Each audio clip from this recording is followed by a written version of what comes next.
Old Norse is probably the most well-studied and most well-documented of the medieval Germanic languages. The Germanic language family itself has been thoroughly studied since the very dawn of comparative linguistics, with the likes of Grimm and Rask being the pioneers in the field. Not only do we have contemporary descriptions of pronunciation, such as the first grammarian from 12th century Iceland, but we also have a wealth of orthographic, dialectal and chronological variation to draw comparative evidence from centuries, all the way from the period before classical Old Norse to the massive amounts of data we can gather from later dialects. The broader details of Old Norse phonology are thus very clear. The sound of spoken Old Icelandic or Old Swedish from around the year 1200 is well understood, but there are always details that you can gather from both medieval sources, comparative evidence and dialects that can give further clues as to what natively spoken Old Norse sounded like. I got the inspiration for this video from Simon Roper's video on a similar topic regarding Old English, along with the discussions on a Discord server based on Scandinavian dialects. I will bring up some topics where there are interesting and contending ideas on Old Norse phonology. Nearly all Scandinavian languages and dialects have a distinction between two accents, accent 1 and accent 2. These are called acute and grave accent in Swedish. Danish has a similar phenomena called stö, which is a kind of glottal stop or creaky voice, but it follows roughly the same distribution.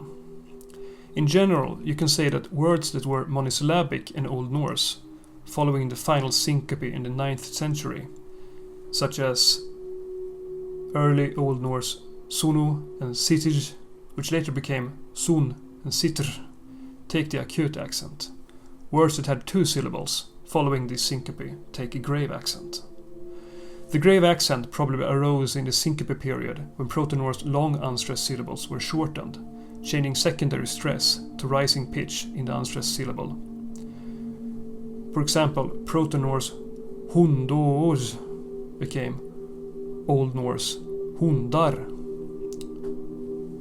The suffixed article, typical of the Scandinavian languages, developed fairly late in the Viking period, and thus it didn't trigger grave accent in the modern languages. There are many examples from Swedish, where, for example, you have participles such as slagen, contrasting with words with the suffixed article slagen, buren, buren, anden, anden. The last example here is a word that had two syllables in Old Norse. It's a weak masculine noun, ande, contrasting with a monosyllabic word, and. Word accent also became distinctive in the Scandinavian languages when prop vowels were inserted in monosyllabic words. Old Swedish vatten, fogel, and soken are vatten, fågel, and socken in modern Swedish, as if they were monosyllabic. The accent must have been present in the spoken language between the 9th and 11th century, judging from the fact that this is the period between the final syncope of short u and I and the development of the suffixed article. Lack of accents, such as in Finland, Swedish, Icelandic and Faroese, is much easier to explain through language contact or innovation rather than all of the other Scandinavian areas over a vast region from all the way from Jutland to Norrland, developing it independently. While looking at the modern Scandinavian languages, it's easy to think that Old Norse had a labiodental, fricative or approximant for proto-Germanic w, but this view can't really be supported. Proto-Germanic w was still a distinct sound in many parts of Scandinavia, even beyond the medieval period, and had yet become the labiodental in many dialects in the modern period. In parts of Dalarna and Jylland, they still have onset W, much like in English, and it's not the same sound as V. Also, Danish shows a rounding of A when followed by an onset W, fairly late in the historical period, meaning that Danish still had the onset W sound fairly recently. Many Swedish dialects in both Norrland and Western Götaland keep labiovelar W consonant clusters. So for instance, in these dialects you can hear pronunciations like kvinna and tvätta. While this today is only found in dialects, It was actually part of the standard language in Swedish. Educated Swedish speakers in the 18th century would complain that people would merge words with v and w in Stockholm area. Words that used to be spelled with hv in Swedish, such as vit, were still described as having aspiration in the 18th century, and this pronunciation was seen as the standard. Speaking of labial-velar sounds, Germanic f comes from an earlier proto-European p. At an early stage in Germanic, this must have been a f and v sound, depending on position in the word, or if it was affected by Verneuil's law or not. Much evidence points to this being the case in Old Norse, well into the medieval period. Manuscript spellings of the cluster ft are actually spelt with pt in Old Norse. This is not found in just one dialect, but it's fairly common in both Swedish, Icelandic and Norwegian manuscript. It can't just be a random misspelling, but probably shows that the speakers felt p being fairly similar to f in articulation. Another interesting point of this is that historical vn in other Scandinavian languages are mn in Swedish. For example, Swedish hamn versus Danish and Norwegian havn. Also, early runic inscriptions show this cluster as bn. Early West Germanic languages also give evidence to a bilabial pronunciation. Old Saxon and early Old English spelled intervocalic v with v. West Germanic had a process whereby fricatives were geminated before a y sound. In this process, v becomes b in West Germanic, showing a bilabial pronunciation. In Old High German, this sound regularly becomes b, which is still seen in modern German. In general, this points to, at least word medially, Old Germanic languages had bilabial pronunciations of v and f. Much like in many older Indo-European languages, much evidence points to Old Norse s being likely retracted in between s and sh, like in Greek and European Spanish, something like sh.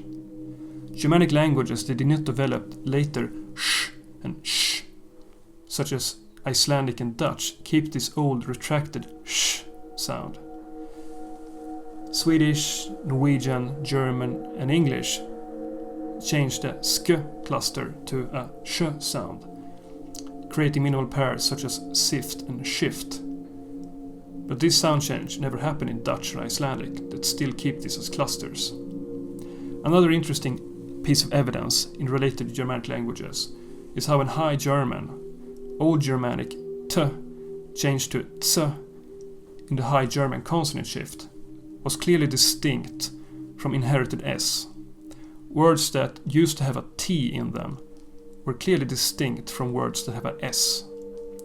For example, Old High German wies and wies never rhymed, even in Middle High German, and only later merged in modern German.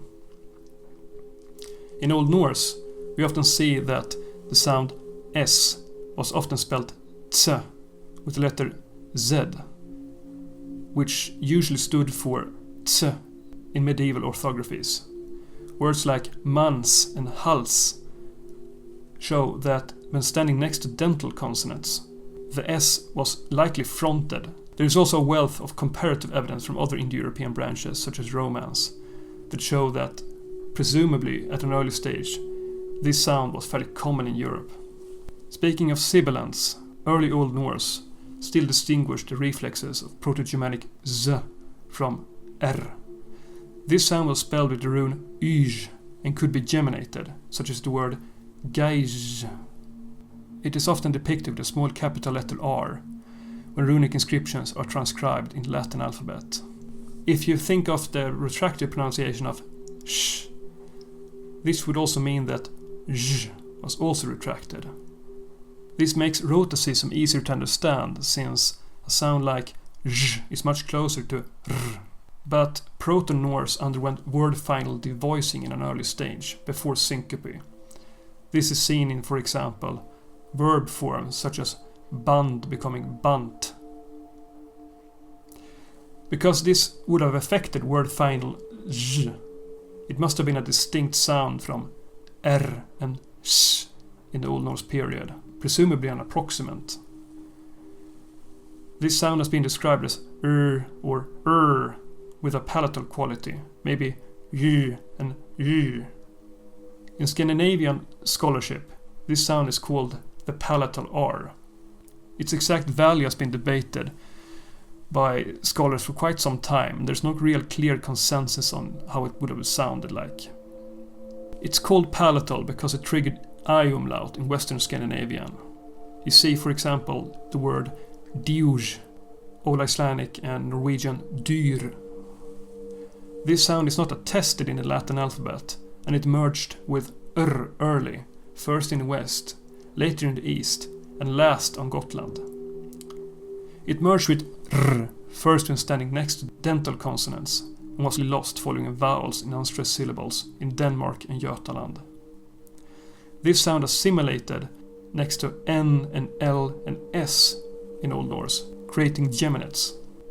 There is some evidence to suggest that these long unstressed geminates were actually palatalized through the assimilation of this sound, based on widespread palatalization in modern dialects, as well as indirect effects like umlaut. There is quite substantial evidence to suggest that long and short L in Old Norse had different quality. Long and short L developed quite differently in many parts of Scandinavia. For example, as said earlier, long L becomes palatalized J in far apart areas like Bornholm and Trøndelag. Short L becomes a retroflexed L, thick L in Norwegian and Swedish dialects. This points to the short L probably having a more backed or dark L quality. Vowels were also lowered next to L, much like R, in many areas of Scandinavia. And in some dialects it even vocalized before consonants in coda, for example, kalv becoming kov. This is not unique to Scandinavian dialects, but is also found in both Old and Modern English and Dutch. It's not unlikely to think that short L was velarized all the way back in proto-Germanic. Normalized textbook Old Norse neatly show unstressed vowels as a, I, and o. This is to some extent true for some manuscripts, such as most of the Old Icelandic and Old Gutnish corpus, but it's not really true for all of the Old Norse dialects or sources. Later Scandinavian dialects generally show quite complex developments of these unstressed vowels. Early Old Icelandic often spells these vowels slightly more open. This means that there was at least orthographic variation in Old West Norse. Old Swedish and Norwegian often show a variation between open and closed vowels, either depending on the syllable weight, as in konu and hvarjo, or if the vowel was followed by a consonant, or if it was word final. For example, bonde versus farin. Dialects in Scandinavia often treat Old Norse word final vowels in fairly complex ways, depending if they were next to consonants, if the syllable had a open and closed vowel, and if, in particular, if it's a short or heavy syllable. It's likely that spoken Old Norse had a variation in quality of unstressed vowels, with open or closed vowels depending on environment, which is exactly what you would expect from a diachronic perspective. Early Old Norse had nasal vowels, much like proto-Germanic before it, and many more arose in the proto-Norse period from assimilation of nasals, particularly in unstressed words. These nasal vowels are still distinctive in Älvdalian in Dalarna, Sweden. For example, proto-Germanic fan was in early Old Norse fan. These nasal vowels were actually divided into neat phonemic minimal pairs by the 12th century first grammarian, but it didn't catch on in writing Old Icelandic. Another interesting point is that nasals were generally omitted before homoorganic plosives in the younger Futhark. Words like drengr weren't actually spelled with any nasals, showing that to the native speakers, the nasals were, in a sense, felt as being a part of the vowel. Also, later dialects in large parts of Scandinavia lost word final short n fairly consistently in unstressed words and syllables. with, for example, feminine pronouns and adjectives. Selbu in Norway and parts of Ovansiljan in Dalarna still has nasalization from this stage. A phrase like "mi bok ho är lita" is fairly common in Swedish and Norwegian dialects. All of this seems to suggest that Old Norse, through all the way from the proto-Norse period through to the development of the later dialects in the early modern period, had a fairly strong nasalization of vowels before nasals. The Germanic diphthong eo developed in quite many different ways in Scandinavia. In standardized Old Norse, this is generally written as j plus a long vowel. But there are many different outcomes. There is some evidence to suggest that this sound was closer to eo in many dialects, without the onglide. And this segment also developed separately from long o and u in many dialects. It's also possible that during an early period it was pronounced eo, much like in Gutnish, in a much wider area, only later changing to jo or jo in most of Scandinavia. The fact that medieval writing didn't distinguish j and e makes it difficult to decide whether it was a rising diphthong or not, but it's quite highly likely that it was still something like eo, which is actually attested in dialects in Norrbotten, where words like hiol and lius are still pronounced that way. One well-known sound change in Old Norse is that short Germanic I becomes ja or jo in words that had a back vowel in the following syllables. For example, the words stjarna or hjalpa. These words are spelled with a j in the modern normalized orthography and standard Scandinavian languages, but as said, the letters j and e were not separate in the Middle Ages. It's not difficult to say if these diphthongs actually were a glide plus a short vowel, or if they maybe actually had stress on the front element. There's actually some evidence to suggest that it was pronounced more like ia or io. Onset j always alliterate with other vowels in Old Norse Skaldic poetry, showing that to the native speakers it was still analyzed as a vowel. There's also some dialectal evidence. In Estonian Swedish, these were kept as rising diphthongs in the modern era, and in some words, almost uniquely in Scandinavia, they were actually smoothed and reversed back to something like e or ä, as shown with the forms of the words sten and help from Old Norse stjarn and hjalp. In fact, the 12th century first grammarian argued that these sounds could be spelled ea and eo, similar to contemporary Old English. Speaking of diphthongs with unclear quality, there was a sound sequence in proto-Germanic, aiu, which shows many varied outcomes in Old Norse. The same word or root can show up with many different vowels. For example, the proto-Germanic word saiwas, which is the root to English see and German ze, can show up in Old Norse as sär, sjor, or sjar, showing that this sound was quite unstable in Old Norse. However, the outcome of aiu is kept distinct from similar sounds in Old Swedish. Swedish jord and gjort from broken Proto-Germanic e give jo in modern Swedish, showing that it had jo around the 1300s when Swedish underwent a back vowel shift given the modern pronunciation. The Swedish word jon likewise has jo in modern Swedish. However, the words sjö, snö and slö from older sjö, snö and sljö were sjå, snjå, sljå in Old Swedish until around the 1300s, when these words fronted to jö.